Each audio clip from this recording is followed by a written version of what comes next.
trip through Portugal began in Lisbon, and to arrive at twilight was unforgettable. When darkness falls, the fados, haunting songs so typical of Portugal, tell their poignant story.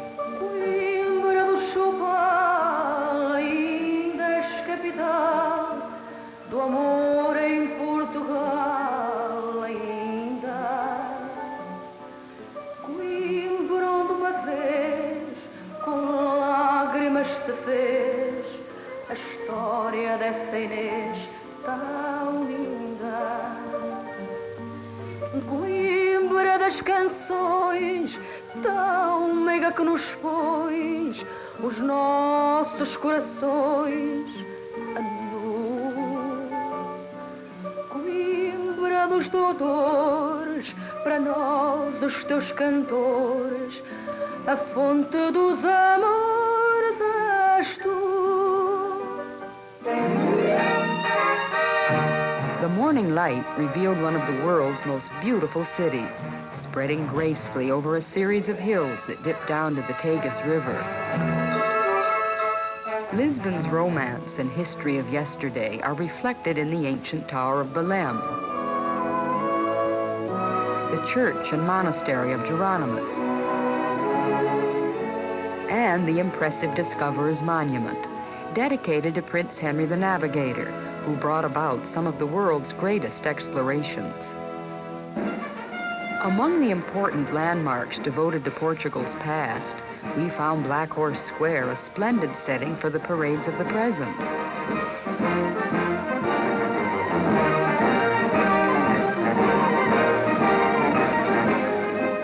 Along with the historical places of interest to see, Lisbon's air of gaiety and glamour is accented by the many sidewalk cafes scattered throughout the city.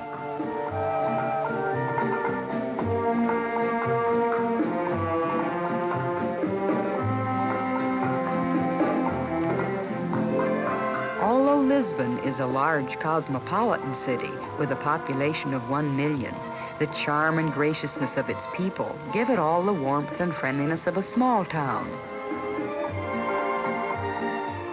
The most exciting time of the year is the holiday dedicated to St. Anthony, the patron saint of Lisbon, and the oldest section of the city, known as the Alfama, reflects the festive mood. For the celebration, the maze of its narrow streets are all ablaze with brightness and color. Here, everyone is caught up in the infectious spirit, and dancing in the streets goes on from early morning, all through the day, and long into the night of St. Anthony's Eve.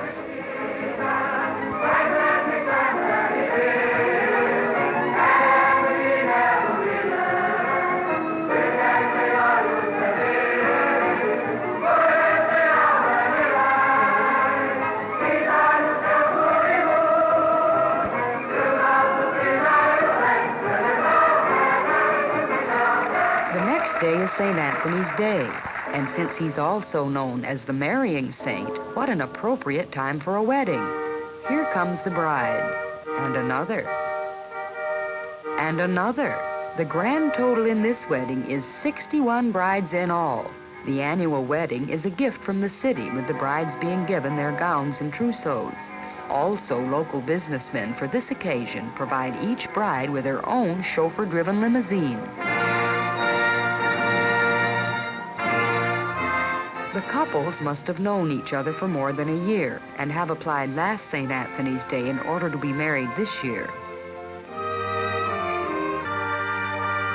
This was the largest number of couples ever to be married in the history of the ceremony, which I'm sure accounts for the largest wedding portrait ever taken. Later that day, we waited for our limousine to be delivered. Having thoroughly enjoyed ourselves exploring Lisbon, the time had come to continue on to see more of the country. Once all our baggage and paraphernalia were packed in the car, we'd be on our way. But that seems more easily said than done. Obviously, he's an optimist. But with all this still to go in, it will take more than optimism. He assured us this could be easily rectified. We had our doubts. This ought to do it, and it did.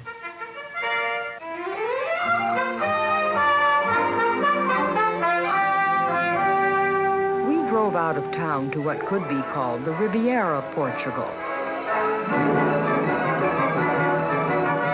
One of the most interesting beaches of all we found at Nazaré. Almost 4,000 years ago, Phoenician ships landed here, and today Nazaré still bears the mark of those early seafarers. The main street offers some unexpected features.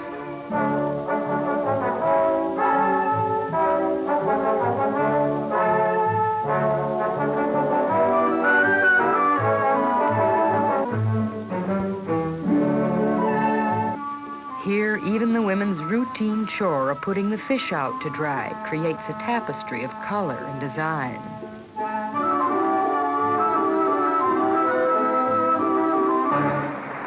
When the men return from the sea, a new tempo takes over. This group of fishermen is headed by Silvino. Since he owns the boat and employs the crew, he is called master of the nets. Oxen play an important role in Nazaré, and with their help, the boat is drawn up on the beach. Then Silvino and his crew, as well as his family and friends, all join in the task of pulling in the fish-laden nets.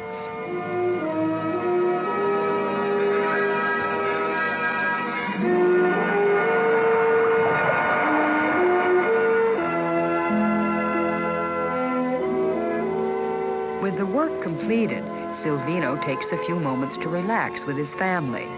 They share with him the life of the beach, for in Nazaré, all work and social activities center along the water.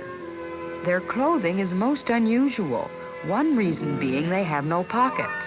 So their stocking caps are not only hats, but are quite like a woman's handbag. Perhaps this is where the saying, "keep this under your hat," originated. Their incongruous plaids were said to have been brought here by Scottish troops during the Napoleonic Wars. It was fascinating to visit the people of Nazaré and to find their ways have changed so little over the centuries. We drove on to Coimbra, a city crowned by its 13th century university, which is the first seat of learning in the country, as well as being one of the most important universities in Europe. Here we found the students have some customs that are most original. For instance, the ribbons they carry tell at a glance their class and the subject they are majoring in. The short yellow ribbons these students have indicate they are juniors in the School of Medicine. Red and long denote seniors in the study of law. And these girls are seniors in science. Another custom concerns the capes the boys wear, with the fringe on the bottom that tells quite a story. When a boy and girl kiss, she is given the dubious honor of making a tear in his cape. What a sly way to kiss and tell.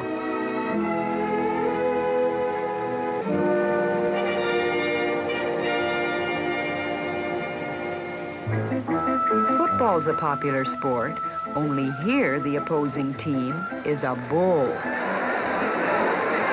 On this play, it's Coimbra's ball with the bull fast gaining.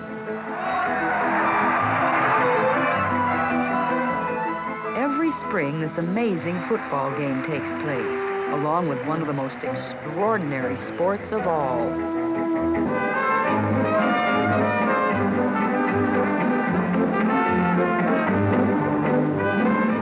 The object of the game is for the boys to bring the bull to a complete standstill.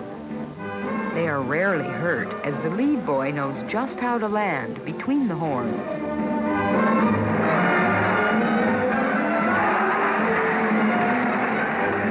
The rest join in to bring the indignant bull to a halt.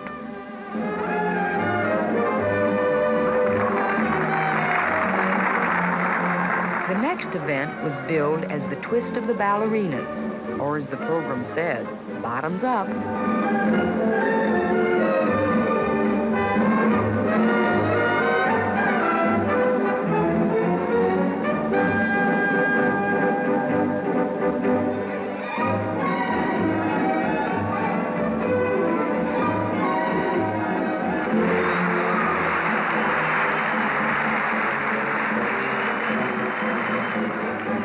After the fun in Coimbra, we went in quest of the inns we had heard so much about, called Pousadas.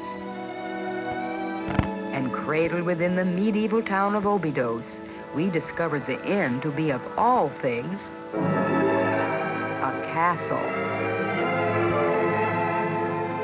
Here we were magically transported back to the 12th century, when kings of yore occupied its royal rooms, which have now been remodeled into charming accommodations for the guests. Due to the extreme popularity of the Pousadas, one can stay only a maximum of 5 days in each. Scattered throughout the country, each Pousada is distinctive in mood and architecture, although one thing is always uniform: the low price of less than $4 a day for everything. The most outstanding one is dramatically located 7 miles at sea on the rocky island of Braganza. Here, this isolated old monastery fortress has been ingeniously converted into another enchanting Pousada. Surrounded by the sea, the views are wonderful, and this view is no exception. Well, except for one thing. It's from our own Pousada.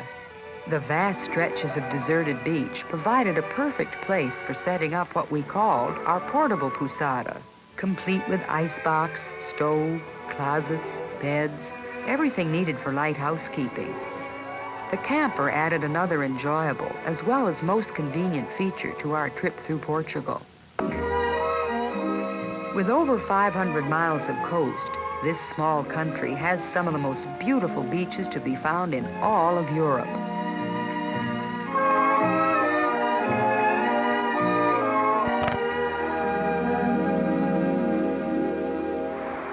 The sea has always provided Portugal with a richness of life, and one of its bounties is the kelp gathered by these men wearing an unusual form of dress.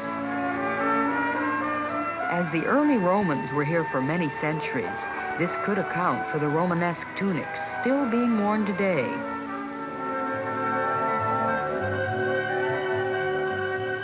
Graceful boats are another means of gathering kelp.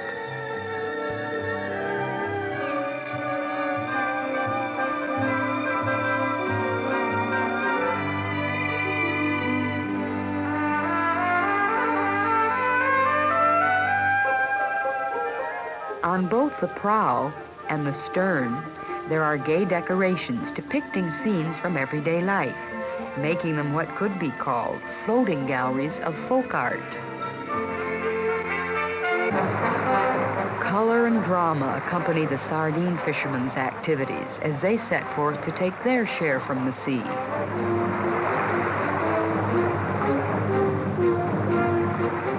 The most exciting form of fishing takes place 5 miles off the coast, where the giant tuna are caught. Here, a complex series of nets have been laid far below the surface, in which the unsuspecting fish are trapped. And as the fishermen pull in the heavy nets, the rhythmic pulse of their primitive chant rings out over the water.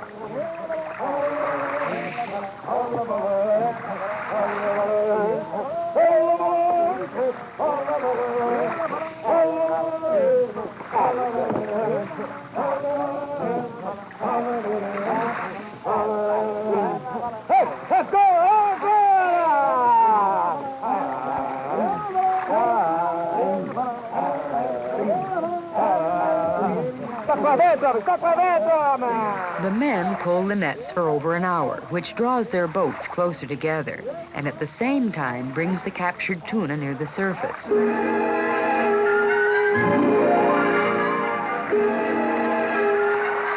The fish weigh anywhere from 500 to 700 pounds and are over 6 feet in length. And as their moment of truth arrives, a tense excitement takes over.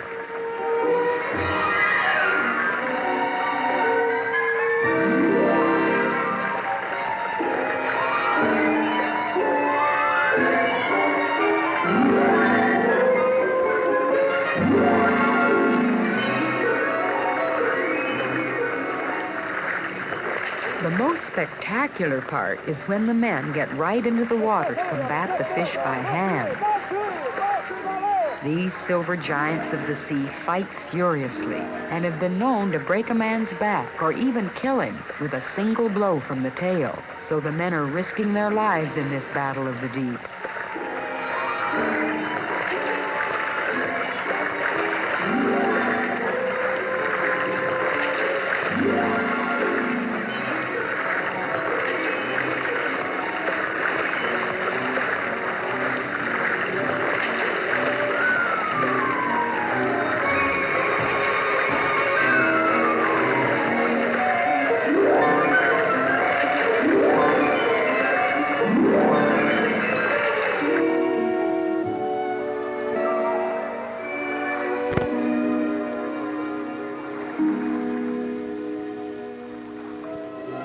Flourishing along the Douro River are the sun-splashed vineyards.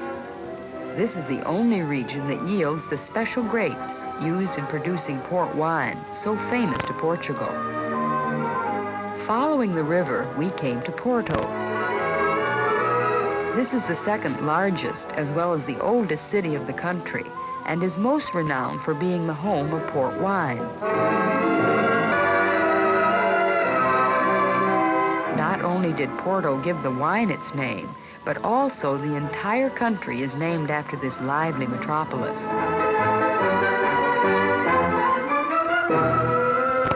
Although there was little room to spare, our 20th century car did make it through the 12th century gateway into the medieval town of Braganza. Here an aura of antiquity prevailed with little changed over the centuries. And predating the ancient town itself, a strange dance was being performed in celebration of a plentiful harvest.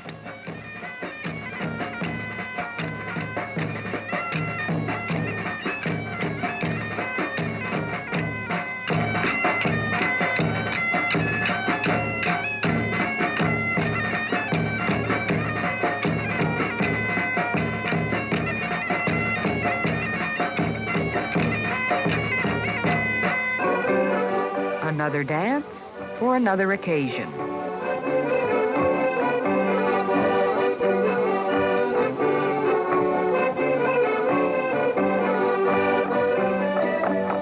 It seems the Portuguese take every opportunity to celebrate, and this is in anticipation of a wedding.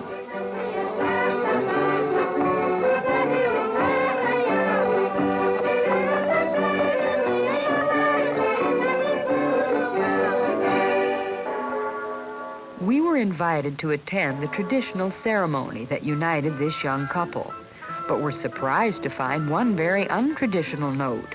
The bride wore black. Along with the unusual wedding gown, the brides here are bedecked with ornate gold jewelry. Instead of putting their money in the bank, the women put it into gold, which in turn they put around their necks. Maria's collection has been handed down in her family for generations. Having been invited to their wedding, we invited them to what we jokingly called the mansion. And since it was a nice day, we all stayed out on the veranda drinking a toast to the newlyweds. What a setting for a wedding reception. We were in quite a hurry, as were others. And for good reason.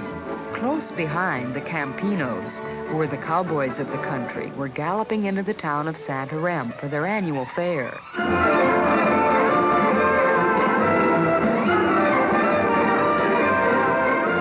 Hundreds of them have gathered from the many ranches to exhibit the skills that are part of a cowboy's life.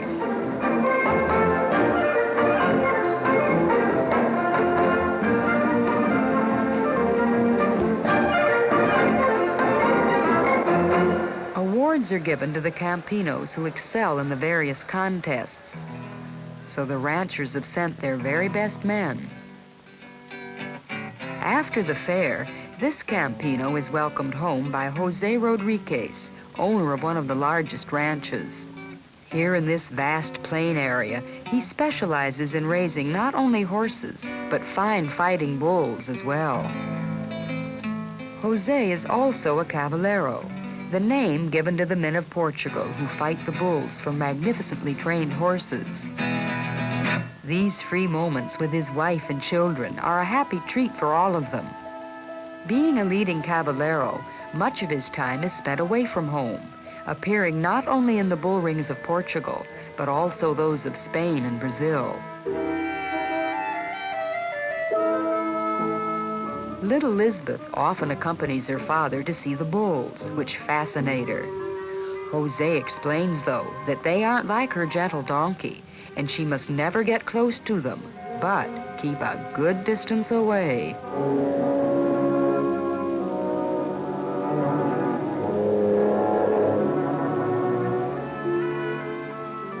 A highlight is when José, on his horse named Yankee, practices in his private ring.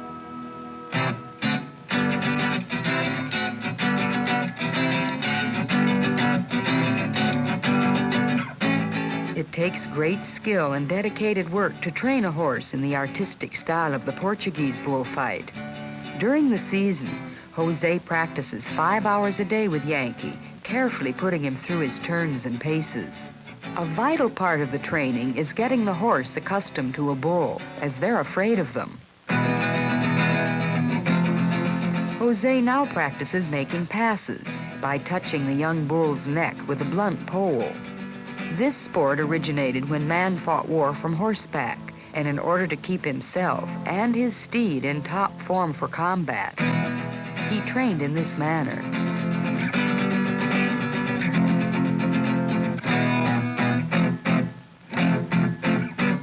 The most stirring spectacle is seen in the big ring.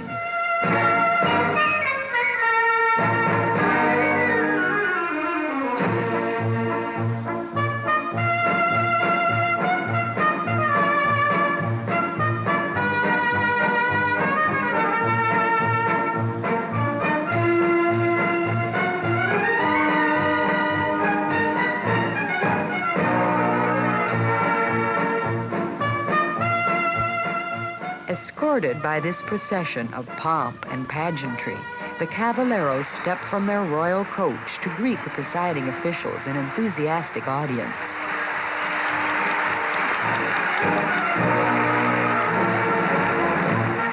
The carriages and costumes of this colorful cortege all date from the 17th century.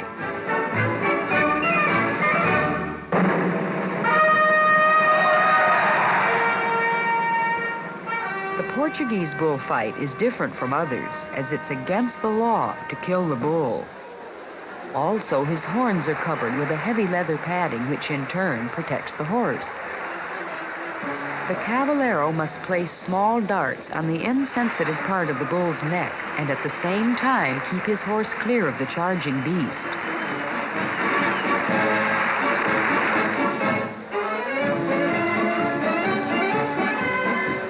Sometimes when the bull gets unnervingly near the horse, a cape man leaps in to divert him, but not for long.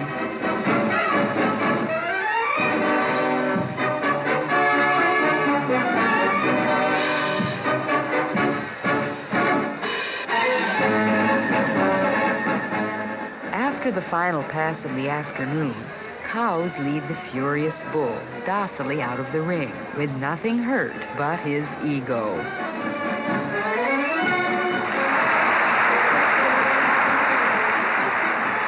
After the excitement of the bullfight, we relaxed a bit before continuing on. Driving along, we noticed that the women carry almost everything on their heads, from the more expected to the completely unexpected.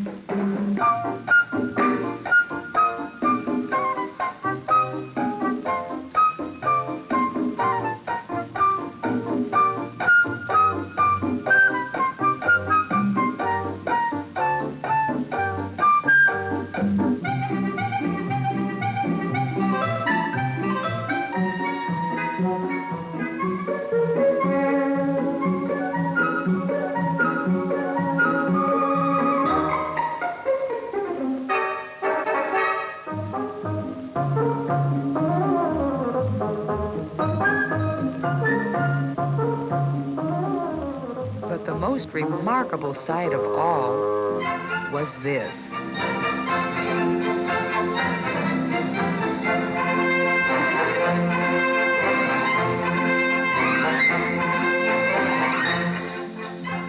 Here in Tomar, thousands have gathered for the Festival of the Trays, which takes place only once every 4 years. Made of paper flowers interspersed with loaves of freshly baked bread, each tray weighs 30 pounds and must be as tall as the girl who carries it.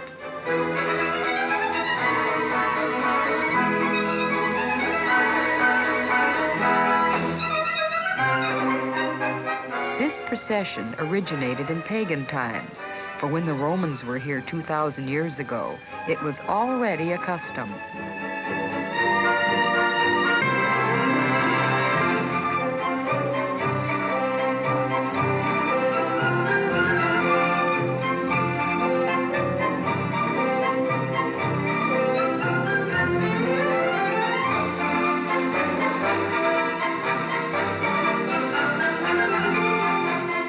Still topped by their towering trays, they bring to an end this extraordinary pageant, the final topping to a trip through Portugal with pleasure all the way.